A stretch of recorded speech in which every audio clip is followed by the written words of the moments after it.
तो आज हम पढ़ेंगे क्लास 12 के इंग्लिश का चैप्टर द इंटरव्यू।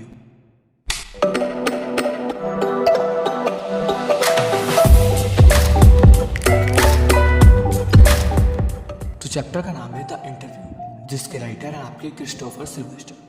और इस चैप्टर के अंदर आप इंटरव्यू के बारे में जानोगे। बहुत ही अजीब सा चैप्टर है, बट समझ में आ जाएगा, टेंशन मत लेना। तो चैप्टर की स्टार्टिंग में बताया गया कि तकरीबन 130 साल हो गए हैं इंटरव्यू को लेते देते, मतलब इंटरव्यू की जो शुरुआत आप मान सकते हो लगभग 130 साल हो चुके हैं, और ये जर्नलिज्म के अंदर एक बहुत ही अच्छा प्लेस बना चुकी है। दूसरी बात करें तो ये सिर्फ उन्हीं लोगों के लिए जो कि इसको पढ़ पाते हैं, जो कि पढ़े लिखे हैं और जो इंटरव्यू को पढ़ पाते हैं। ये उस टाइम की कहानी है जिस टाइम सिर्फ इंटरव्यू पढ़ाई में आता था, लिखावट में आता था और न्यूज़पेपर के अंदर आता था। ठीक है, उस टाइम की स्टोरी है।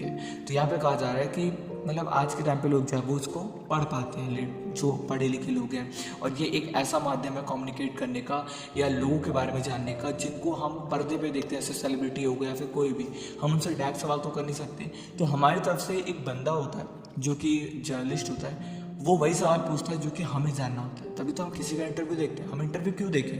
अगर उसमें सवाल करे, भैया यार मैं ना तेरे को बात बताना चाहता हूँ, मेरे साथ ये हुआ था, तूने क्या करा, तो आप सुनोगे नहीं, आपको मेरे जो सवाल हैं कि वो क्या करते हैं, उनका 10 बजे से लेकर के 12 बजे तक में उनका क्या काम होता है, उनकी वाइफ कैसी है, ये सब चीज़ें हम सुनने में मज़ा आता है। तो वही चीज़ें इंटरव्यू का माध्यम होता है। हम जो सवाल नहीं पूछ पाते वो हमारे एक प्रतिनिधि जो है वो उनसे पूछते हैं।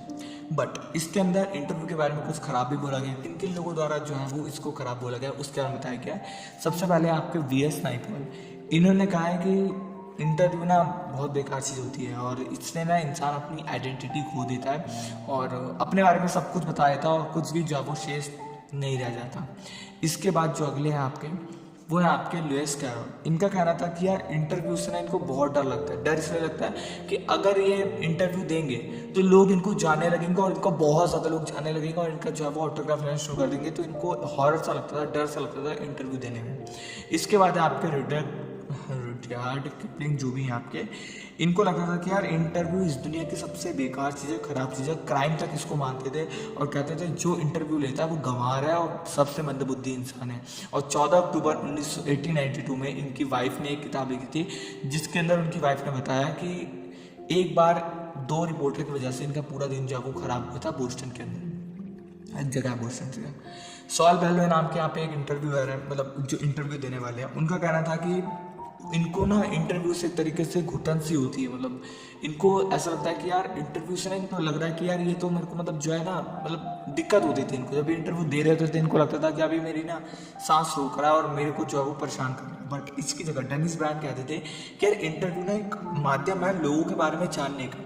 डेनिस ब्रायन का ही कहना था और इसी से हम जो है वो लोगों को जान पाते हैं, उनके बारे में जान पाते हैं। और वरना तो हम किसी बारे में जाने नहीं पाएंगे। अगर देखो कोई सेलिब्रिटी है, अगर हम उसके बारे में जानेंगे नहीं, हम उसको कब तक पर्दे में देखेंगे? पर्दे के बाहर की उसकी ज़िंदगी क्या है, वो करता क्या है, हमें ये भी तो जानना इंपॉर्टेंट होता है। वैसे अब इस कहानी का जो सेकंड पार्ट है वो स्टार्ट होता है। अब कहानी का सेकंड पार्ट स्टार्ट होता है जिसके अंदर आपके 2 कैरेक्टर हैं। एक है आपके उम्बर्टो इको और एक है आपके मुकुंद पद्मनाभम, जो कि हिंदू न्यूज़पेपर के एक इंटरव्यूअर हैं। और यहाँ पे ना मतलब जो उम्बर्टो इको है वो आपके बहुत अच्छे फिक्शनल कैरेक्टर लिखने वाले, नॉन फिक्शनल कैरेक्टर लिखने वाले नॉवलिस्ट है।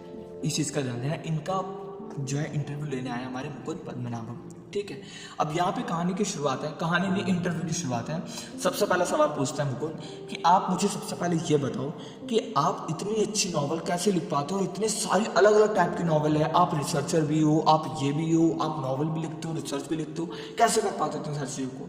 तब यहाँ पे मुकुंद कहते हैं कि मैं ज़्यादा कुछ अलग अलग नहीं करता ना, मैं अलग अलग टाइप की स्टोरी लिखता हूँ। मेरे को बहुत आसान है, मैं एक ही टाइप की स्टोरी को लिखता हूँ और लोगों को लगता है कि अलग अलग टाइप की स्टोरीज है, अलग अलग टाइप की नॉवल है, क्योंकि मैं सिर्फ फॉलो करता हूँ अपनी फिलॉसफी को। ये पी लिखा है मैंने इसीलिए, अपनी फिलॉसफी को ये फॉलो करते थे। इनकी फिलॉसफी थी कि यार लोगों के अंदर ह्यूमैनिटी फैले, वायलेंस ना फैले, लोगों के प्रति पीस फैले, शांति फैले, इस टाइप की इनकी फिलॉसफी थी। और इनको अलग अलग कहानी के माध्यम से लोगों के सामने जो है वो रिप्रेजेंट करते थे। जैसे एक बंदा था, वो सुबह दूध लेने जा रहा था। अब दूध लेने के लिए वो दुकान में दूध ले लिया जैसे ही, उसके बाद में उसको एक कुत्ता दिखा। कुत्ता बहुत तड़प रहा था, बहुत भोला सा था, उसके सर पे चोट भी लगी थी और वो करके चिल्ला रहा था।